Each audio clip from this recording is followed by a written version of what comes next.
Welcome, my fellow single people, or maybe just welcome to the people who also like anime but are in relationships. Right now, it is Valentine season. A lot of people are in happy relationships, but a lot of single people are here. And me being a single person, I thought this would be a good time to think and focus what I truly value and what brings me happiness. Anime girls. So for this Valentine's Day, I wrote down all my favorite waifus on this list. I'm going to get through them in the video.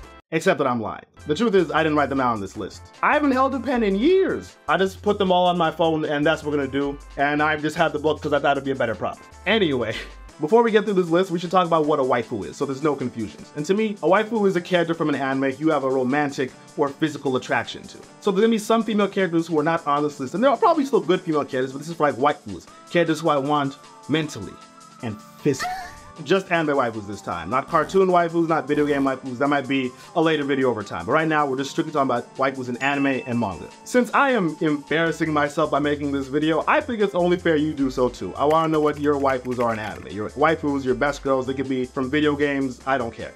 Just tell me what your waifus are in the comments down below. All the characters I'm going to talk about on this list, they are all waifus to me, but there's different levels to waifus, so I have them put into different categories, and at the end of the video, I'm going to show you who my #1 waifu is. The waifu. The first category we have is group waifus. Originally, these were all just going to be individual waifus on the list, but I thought to myself, you know, the girls in the show are so good, and not one stands out that much higher than the others. I thought I'll just group them together, starting with High School of the Dead. In anime, I think people underrated because it had so much ecchi in it, but like, I love High School of the Dead. The girls in High School of the Dead are just so hot, and like, at times they have good character moments, but bro, they're just so hot. That's all I was really thinking about. I first thought I liked Busujima the best because, you know, she like had a samurai aesthetic and I love purple, but then like Takagi, even though she's such a bitch for like most of the series, she's just so hot, bro, damn. But honestly, like all the girls in High School of the Dead, they're worth to be on this list. So I thought I'd just give them all their shine. High School of the Dead girls, A1. And next we have the girls from Food Wars. Originally when I was watching this show, my wife of choice was Mito, you know, the meat girl in season 1.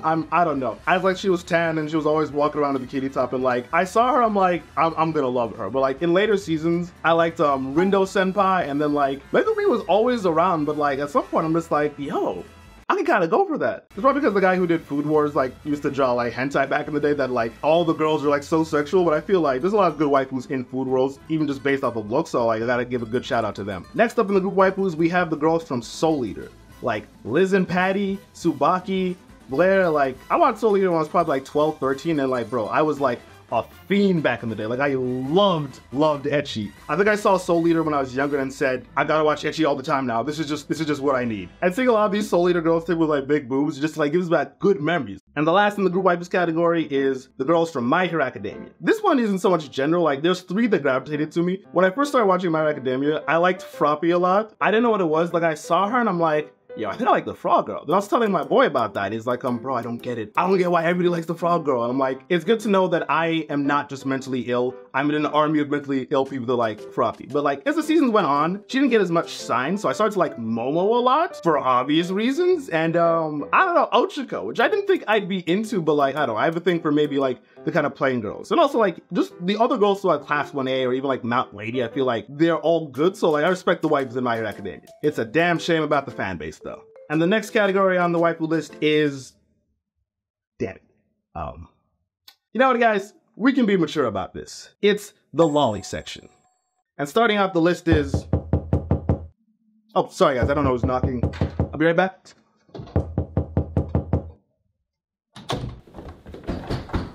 I'm coming. What? FBI! Get on the ground! What did I do? We know about the girls in your browser history. Seriously? It's just a drawing. A drawing of what?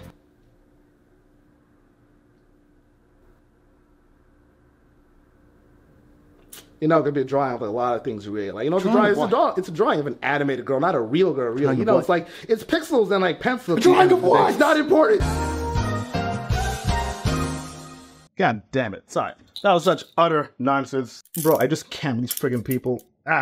Much better. But you know, all jokes aside, I don't really fancy myself a lolicon because I don't know how you can like lollies when like MILFs exist. Like lollies don't have titties. Like I just don't get it. But when someone's been watching anime their entire life, there's always gonna be a few lollies that made the list. And let's get into them. #1 is Wendy Marvel from Fairy Tail. The little fun fact is Wendy was actually my first ever waifu, ever. I probably liked some girls in anime before, but like when I knew what a waifu was and saw Wendy, I'm like, yo, this is it. I'm pretty sure before Wendy came into the anime, there's like a filler where there's some fillers. You just see her in the background in scenes like shopping and buying all this stuff. And like when I saw her, I'm like, oh my god, that girl is so cute. This is cringe, but literally when I was 13, I'd imagine like it would be so cool if I could go on dates with Wendy's and hold hands with Wendy and kiss Wendy.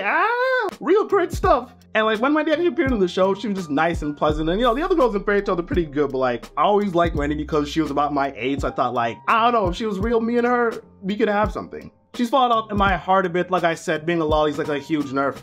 No titties.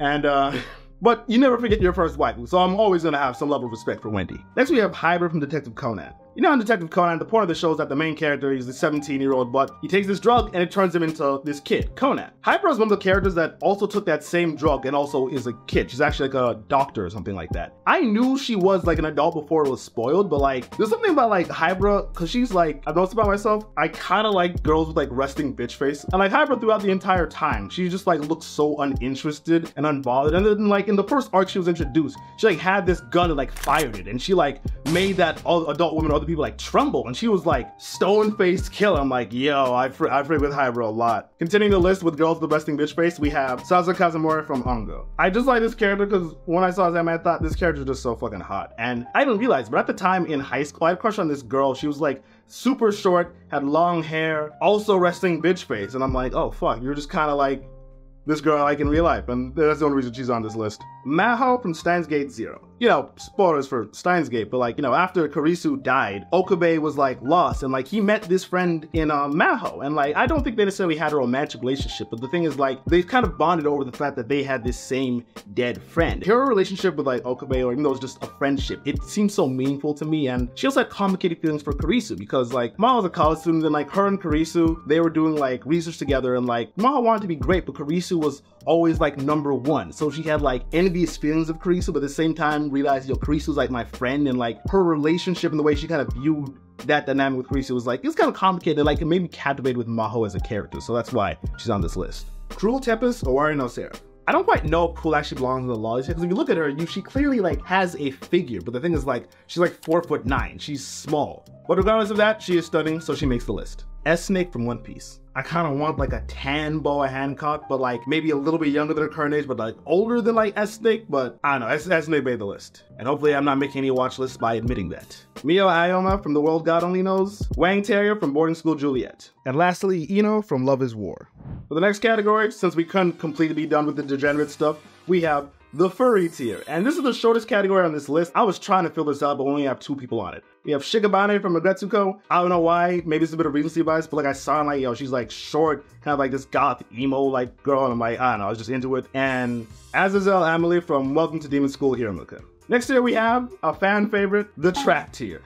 It's not gay if you say no homo after. And starting off the list, we have Hideyoshi from Baka and Test. And I know I just said it's not gay if you say no homo after, but the thing is like, this one might be kind of homo on my part because like Hideyoshi, even though you can see that like he looks like a girl, he has a twin sister that looks exactly like him, but she's not on this list. I don't know what it is. Something's just hotter about Hideyoshi. It's like to say, oh no homo, but it's like, this one's a little bit hard to defend. One of my favorite bits in the show is like how Hideyoshi's constantly trying to say, I'm a guy, let me be a man. And every time Hideyoshi tries to like do guy things, they force him to like wear skirts. So like, I'm gonna go to the pool and not wear a top. And they're like, nah, you can't do that. Yeah, it's obscene. Like, no, I'm a dude. So Hideyoshi, classic. Haku from Naruto. Haku, my first ever trap in anime, and like, I never quite knew that was a thing. I remember like when Naruto met Haku, and Haku said, I'm actually a guy. And Naruto's like, what the hell? He's prettier than Sakura. And I'm like, what? But also Haku was doing too much, you know what I'm saying? Like, you can look feminine, but like, why you wearing that pink kimono and stuff? You trying to fool people, Haku. I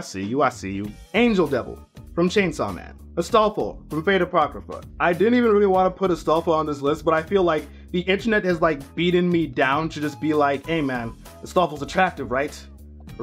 And not in a way that like they're threatening me that I'm like, yeah, of course. It's more so like now, I've just been told it so much, I now believe it, so Astolfo makes the list. And to end off the trap tier, we have Nagisa from Assassination Classroom. I have never even seen this anime, by the way, but just look at her, him. God damn it. The next category we have is Schoolgirl Crush. Most of the girls on this list are about the same age range. I think a lot of these girls have the same appeal, but like for this tier, I definitely say it's not my favorite. They're not like top waifus, but a waifu is still a waifu at the end of the day. And starting us off, we have Kei Shirogane from Love is War. I was a very big fan of Kei's character when she was introduced to the series. You know, she's the president's little sister. Kaguya wants to get closer to her so she can get closer to the president. But the thing is, like, it seemed like, oh, does Kei have a bit of a crush on Kaguya? And like, I wanted to see how they play out that dynamic. And they touch on it a little bit early, but like towards the end of the series, I'm not gonna spoil the manga, but I read it. Huge Love is War fan. They didn't do much with like Kei's character. Like I thought like you could have implemented her into the story a bit more, like maybe her personal story would have been just a bit better than it actually was, but it kind of wasn't, which kind of sucked. But she's still on this list because I like her demeanor, she's pretty, and like there's this one scene when like she's just in the background like stretching, just doing cute shit, so like I love Kei. Bulma from Dragon Ball. Very specifically, Bulma from Dragon Ball, not Dragon Ball Z, GT, Super, or so on. I like this original Bulma look the best, and I think, you know, she's attractive and you see her like in other fits and outfit, but like the original like Bulma fit when she's got like the little pink dress on and like the way her hair's done, it's cool. Also, Dragon Ball is like a far more perverted series than like Dragon Ball Z going forward, so maybe that associated in my mind a little bit that this is the best version of Bulma, but like, yeah, I think it's a pretty underrated character design. Nagatoro from Don't Toy With Me Nagatoro. Eri from Mushoku Tensei. Eri was interesting because, you know, the first season of Mushoku Tensei, it takes place over like 10 years. So when she's introduced, she's like this wild, like toddler lolly brat. But like as it goes on, she becomes like more pleasant, less tsundere, and she's just like an interesting and like fun character, and I like Eri a lot. Kumi from Hajime no Ippo. Kari from Digimon Adventure 2. Anri Sonohara from Durarara. Sumi from Rent a Girlfriend. I like Sumi so much that like she came in on episode 10 of season 1 and I'm like, I'd like to switch sides. Chizuru? Nah. Sumi? Yes. Also, Rent a Girlfriend became so stupid after that even Sumi decided she didn't want to be in the series anymore. She got out at a good time. Nini from Burn the Witch. Kyoka from Bungo Stray Dogs. Shinobu from Love Hina. I think Shinobu was like the first animated character I'm like, wow, I have a crush on when I was younger. I said Wendy was the first waifu, but like Shinobu, I had the thoughts, but I never put it into words. And Shinobu walked so Wendy could run through my mind all day long.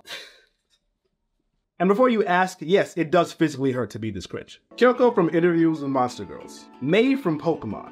I actually have a subcategory in this category, and it's called The Kohais That Deserved Better. And in it are the Kohai from Bunny Girl Senpai and Just Because. Like in Bunny Girl Senpai, you know, there's some good girls in that show, and like, I get why the main character chose the Bunny Girl. It's her show. Like, it was just so sad to see like this Kohai being like, wow, this is a guy who actually likes me, he'll defend me, he'll fight for me, like, I want us to be forever, and like, it just couldn't be. So it was always very sad, but I always liked her. I thought her focus was like the best arc in Bunny Girl Senpai, so like, I'm always gonna like her. And the other one is from the show called Just Because, which is like an okay show, but like the main character chose the main girl instead of like the Kohai. Like the Kohai is much better, like she's cute, she's fun, but the other girl's just like boring. Like, damn bro, really? You chose her? So yeah, the Kohais that deserve better, I respect you both. Maybe not in your animes, but I don't know, maybe I'll get a spin-off or something. We can only hope. The next category we have, it's a bit surprising. It's well, it's the MILF category. And it's not surprising because it's on this list, but it's surprising because it's so short. There's other MILF characters on this anime list, but like their appeal is not that they are MILFs. The appeal of these women is that they are MILFs. Katsuragi's mom from The World God Only Knows. Sesshigo Fujinuma from Erased. Lady Tsunade from Naruto. The 5th Mizukage from Naruto. The Queen from The Rising of the Shield Hero. Oh, and by the way, how'd I put this? Shield Hero fucking sucks. I actually stopped watching Shield Hero before this Queen character came in, but like, she seems to be like friends to the main cast, and also I saw just super thick fan art of her, and I'm like, oh my god, yes. Our next category, which is the biggest one on this list, is called the Premium Waifu tier. These are for like the hottest girls on this list and the ones who I have like some of the deepest connections with. The Premium Waifus are not to be trifled with. Esdeath from Akame ga Kill. Esdeath is like super hot, but also she's like kinky in weird ways about like how she wanted a guy who was like younger than her, had less money than her, because she wants to have all this control. And some people may think, yo, that's toxic, but I'm like, bro, I'm trying to be a part of that. Main character was like pushing away like, no, not me, when it should have been me. She's my, it should have been me on this list, bro. I fucking, oh my god. Esdeath is so hot, bro. I can't even put into words. Just yes. Everything, yes. Kurumi from Date Alive, long-haired Abby, and young Cynthia from The Great Pretender. I know it's a bit odd that these are specific, but like, when Abby has the long hair, she enters waifu status. She cuts it, no. And Cynthia's odd because they always talk about her like she's an old woman, but because it's anime, she could be any age from like 20 to 80,000 years old. But like, when we saw the flashbacks of her being like young, something about them was just like, it was just nice. Maybe because she was sweeter, like less jaded, so like, I definitely like both these characters. Anaru from Anohana. Renka from World's Strongest Disciple Kenichi. Daki from Demon Slayer. Muzan don't even know what to do with all that, man. It's just upsetting. Gosh. Nico Robin from One Piece. I definitely like pre-time skip Robin more than post-time skip Robin. When the time skip happened, Robin became lighter and her body changed, because after the time skip, Oda decided every woman is gonna have the exact same body ever, which I don't understand, but I felt like pre-time skip, I felt like she had better fits, she had more to do with like the story, and I feel like right now she hasn't had too much to do with the story of One Piece. She doesn't have much time to shine. I feel like they're giving Nami a lot more shine as opposed to like Robin, and I hope she'll have more to do later because she's very important to the story of One Piece, but like that pre-time skip Robin in these outfits, bro, nah, she a queen. She a queen. I'm always gonna love Robin. Sugimoto Remy from JoJo Part 4. Jolene from JoJo Part 6. Shiamsel from Chanyu Fantasy. Only person from an Asian anime on this list, and I am so physically attracted to this one character, I cannot put into words. If you know, you know. And if you don't know, go find out. Ikaros from Heaven's Lost Property. Darkness from Konosuba. Maki from Jujutsu Kaisen. This part's gonna be very slight manga spoilers, but I don't recommend you skip it because like in episode 2 or 3, they're just gonna say it. But trust me, just allow me. You know, after the Shibuya incident and she got burned almost to death by Jogo, she has shorter hair, and she's got all these burn scars all over her, and I'm like, her design with like the short hair and the burn marks and the serious expression, it's just so hot. Before season 1, season 2, I'm like, yeah, Maki's cool, but like, seeing like this is a quality woman right here. But outside of just the looks, there's also something about her character which I just find so captivating, because she hated her family, the Zenin clan, but she still said she wanted to become head of the clan. She wanted their respect. She wanted to be accepted by them. Even she had to force them to do so. The way how the story goes in the manga and the relationship between her and her clan, I think it's at times is very sad and made me have respect for her as a character. And in more recent chapters, she's actually starting to resemble the GOAT. Not that GOAT, the actual GOAT, and like made me care a lot for the character. So like, yeah, I fuck with Maki, like heavy. Colin from Code Geass.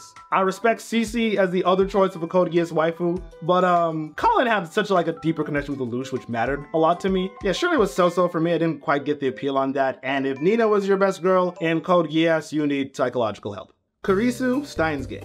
Marin Kitagawa from My Dress Up Darling. Faye Valentine, Cowboy Bebop.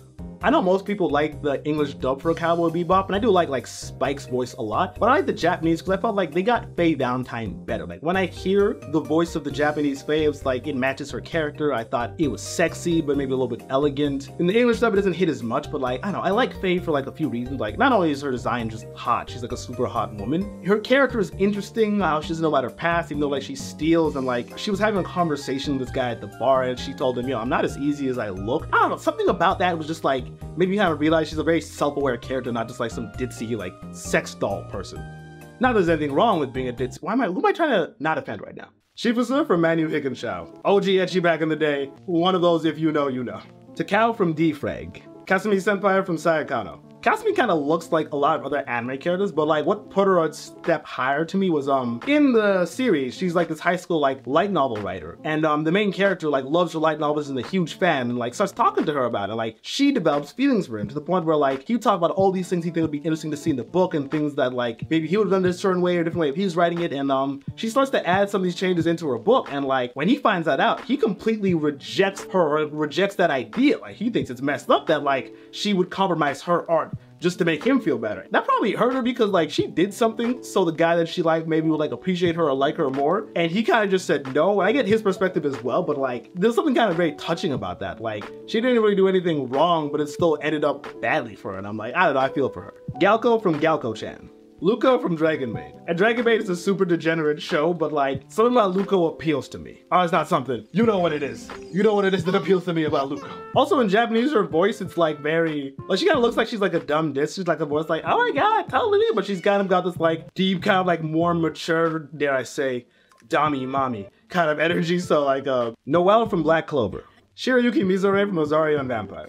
It could have been the main girl Mocha as well, but I don't know, something about the snow girl was just appealing to me. Char from Boarding School Juliet. This one's gonna be a hot take, but I'm gonna say it anyway. Tamaki from Fire Force. I know you guys talk about, oh, well, the fan service is dumb and all this stuff. No, bro, I think she's got some of the better fan service in anime that's gone on. Cause like, truthfully, I don't watch a lot of ecchi these days because like, the way the fan service happens there is so stupid, but I feel like Tamaki, I'm not sure if the right word is commentary, but she's almost like a subversion. She does the fan service so much that it's looped back to now being like a joke. Like, I'm not like disturbed whenever it comes up, and it's just funny. And also, we got that great episode with her and Assault in season 2 because of all her dumb fan service shenanigans, so like, nah. Tamaki is the best girl on Fire Force. So yeah, I said it.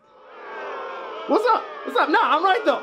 You know I'm right though. Benedito Alex from Gangsta. Might be the only Hispanic waifu on this list. The Sword Maiden from Goblin Slayer. Jewelry Bonnie from One Piece. And I did not know at the time, and I was just saying, I do know now, but like, it's too late, bro. There's just some things you can't take back. And last but definitely not least, Yoko Littner from Gurren Lagann. Alright, before we get into the waifu, my number one waifu of all time, we gotta get into our honorable mentions. Our first honorable mention is Shizuka Mikazuki from Zom 100. This is heavy recency bias because I finished Zom 100 like probably only like a month ago. Shizuka, I like her character design a lot, but the reason why she's not like a proper waifu is because like I haven't seen enough of her to like her to that point. I just think she has potential. But honestly, every time she opened her mouth towards the start of the series and started talking, I just wanted to say, shut the fuck up. 88 from DeviantArt. She's not actually an anime waifu, but she's not from like a cartoon or anything else, so I feel like the waifu list makes sense for her to be on. I just love 88 so much. She's literally been my phone backdrop for years. Literal years she's been on my phone. And people will come up and ask me, it's like, yo Lee, why don't you change your phone background? I'm like, nah, I love 88. She's not just my phone background, she's also both of my computer monitors. Her lore is that she lives in space and she likes playing video games, and in all of her expressions, she always seems to have this like deep sadness. And I get it too, because even though you're playing video games, you have fun, I'm not sure, does she have meaning? Does she search for purpose? Like, one of my favorite shots of her, which is most of them, but like the shot of her just looking out down to Earth, like from her little space shuttle thing. And you don't see her face, but you get the idea she's probably kind of sad. Also, she's a hot Asian girl, so you know, that's right up there with my tastes. And the other honorable mention is all the girls from Oremo. It's a group waifu. Well, all the girls except for the little sister, because I just don't get how every single girl in the show could be in love with the main character, but instead he chooses to fuck his sister. And it's not the incest that bothers me. Oh, well, I mean, she's just awful. Why her? I am never gonna recover from that anime. Just, god damn it, man. And my number one waifu of all time is...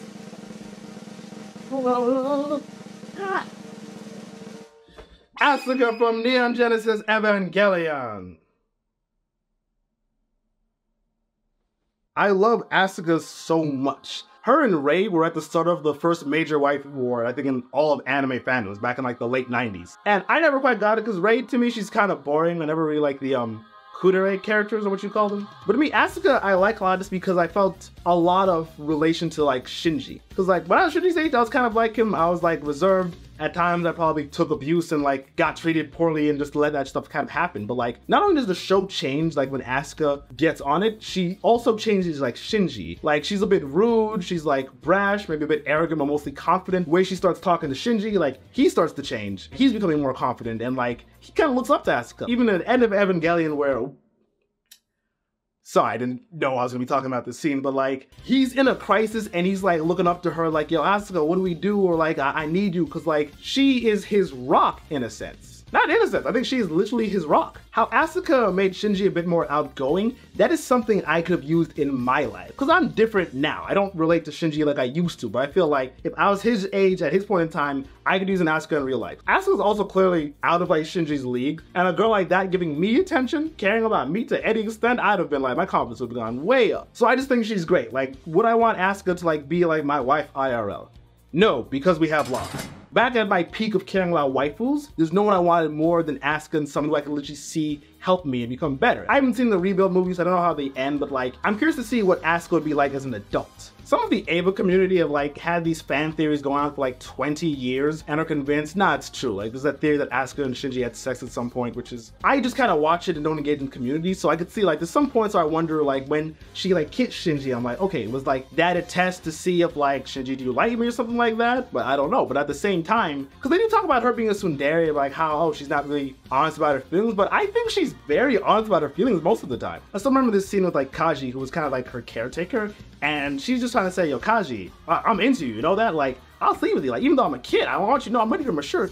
I'm ready for mature stuff, Kaji. Fuck me, Kaji. Fuck me. And that's like kinda fucking crazy. I like that straightforwardness. Straightforwardness was not something I had when I was younger, so somebody was straightforward enough so I didn't have to do the work. It was like super appealing to me at that time. And like, I think Asuka's great. Even though Shinji was getting better because of Asuka, he started like improving more than her, and like that hurt her ego. Maybe because she just has such a strong sense of self, or maybe she looked down on Shinji to an extent. So she's not perfect, which is why I said I wouldn't want her to be like my IRL wife or something like that. But I just feel like Asuka had so much value to me as a character, and especially when I was thinking about her like just going through high school and stuff. She's smart, she's beautiful, but she's also arrogant and insecure. She's complicated. And explaining exactly why I love her is almost beyond words. I don't know, she's my wife of all time, until she is dethroned. Don't click off just yet because this video's not done, but I am done talking about Asuka. There's a few more things I want to say.